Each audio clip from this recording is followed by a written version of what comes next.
बहू का नेग। शीना को उसके ससुराल वालों ने एक शादी में पसंद कर लिया था। अरे, वो लड़की तो बड़ी प्यारी है। मेरे बेटे अमन के लिए बात चलाओ ना। बस फिर क्या था, किसी रिश्तेदार के दखल से दोनों की शादी हो जाती है। लेकिन शीना की सास पारुल और उसकी देवरानी आसपास ही रहते थे। शादी के बाद शीना कहती है, सुनिए जी, ये चौका छूने की क्या रस्म होती है, जानते हैं क्या आप? अरे नहीं यार। हाँ, पर मम्मी को चाची से बोलते सुना था कि आज तुमको किचन की जिम्मेदारी देंगे, तो वो लोग आ रहे हैं खाना खाने हमारे घर। हे भगवान, ये कैसी रस्म है? साड़ी पहनकर किचन में खाना बनाना, ये तो कंप्यूटर की कोड को डिकोड करने से भी ज्यादा मुश्किल काम है। अरे चिंता क्यों करती हो, माँ है ना, सब संभाल लेंगी। वो बहुत समझदार है। शीना को भी पति की बात ठीक लगती है। वहीं घर पर शीना की चाची सास, ससुर और उनकी बहू खाने पर पहुंचते हैं। शीना की चाची सास उसकी सास से कहती है, अरे कहाँ है दीदी, आप अभी भी किचन में हैं क्या? रस्म बहू की है या आपकी? चाची की बहू कहती है, और हमारी चौका छूने की रस्म थी तो हम तो सुबह 4 बजे ही किचन में पहुंच गए थे। अरे तेरी ताई ने सर पर चढ़ा रखा है बहू को।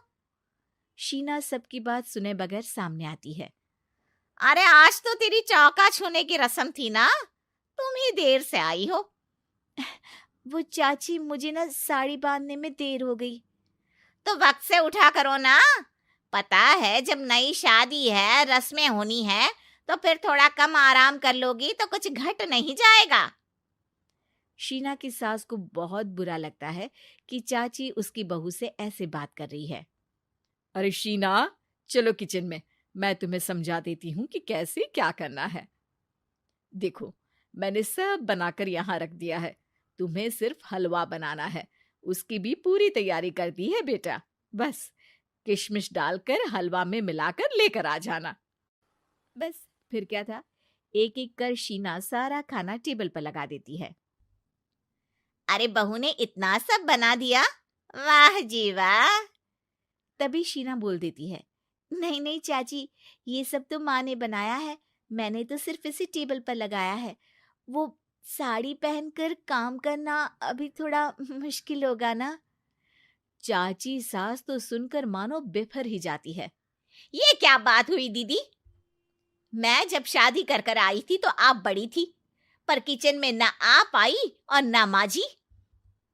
हाँ, क्योंकि उस वक्त मैं बहू थी और मुझे सास के हिसाब से काम करना था। लेकिन अब मैं सास हूं तो मैं बहू को वैसे ही बनाऊंगी ना, जैसा कभी मैं बनना चाहती थी। खैर, चाची सास खाना खाकर वहां से चली जाती है। कुछ दिनों बाद, अरे शीना, ये क्या पहन रखा है? हे भगवान, इस परिवार में क्या हो रहा है? अरे क्या हुआ छोटी, इतना क्यों चिल्ला रही हो? इसने पहना क्या है? अरे दीदी, क्यों इतनी छूट दे रही हो?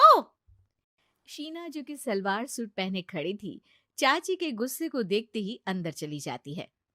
देख छोटी, हम दोनों को आज की बहुओं से तुलना नहीं करनी चाहिए।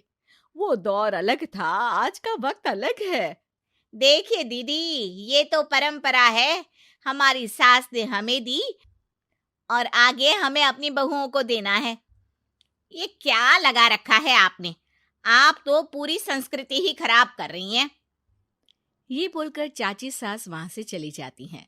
शीना की सास चाची की बात से परेशान होकर रोने लगती है। तभी उसका पति वहां आ जाता है। अरे क्या हुआ भाग्यवान, फिर तुम्हारी देवरानी तुमको ताने देकर चली गई है क्या? हाँ, पता नहीं मैं ठीक कर रही हूँ कि नहीं, पर मुझे तो बहू के सूट पहनने में कुछ गलत नहीं लगता। अरे लोगों की बहुएं तो न जाने क्या क्या पहनकर घूम रही हैं। मैं तो उसे भी बुरा नहीं मानती। ये क्या मेरी गलती है? अरे नहीं, बिल्कुल नहीं। अपने किए फैसले का सम्मान करो। ठीक है सब। कुछ दिन निकल जाते हैं। फिर आता है शीना का पहला करवा चौथ। अरे शीना बेटा, यह त्योहार हमारे घर में बहुत मायने रखता है। तुम शाम की पूजा के लिए अच्छे से तैयार हो जाना। और सुनो, चाची सास और उनकी बहू भी यहाँ आएंगी पूजा के लिए, तो खाना भी बनाना है, वो मैं बना लेती हूँ। तुम बस आज के दिन साड़ी पहनना बेटा। शीना समझ नहीं पाती है कि चाची सास के आने पर उसकी सास उसे साड़ी पहनने को क्यों बोलती है। नहीं नहीं माँ जी, मैं सारा खाना बना लूंगी, आप उसकी चिंता ना करिए, अब तो मैंने सब कुछ सीख लिया है। शीना की सास उसकी बात पर खुश हो जाती है। छोटी को पता न चले कि मेरी बहू घर में सूट पहनती है, तो मैंने आज साड़ी पहनने को बोल दिया। क्यों लोगों को बिना वजह बात बनाने का मौका दें। शाम को सब पूजा पाठ करके बैठे होते हैं कि चाची सास की बहू चाची सास से कहती है, माँ जी, आज के दिन तो आप लोगों के घर बहुओं को नेक दिया जाता है ना। हाँ हाँ बहू, बोलना, तुझे तेरी सास से क्या चाहिए।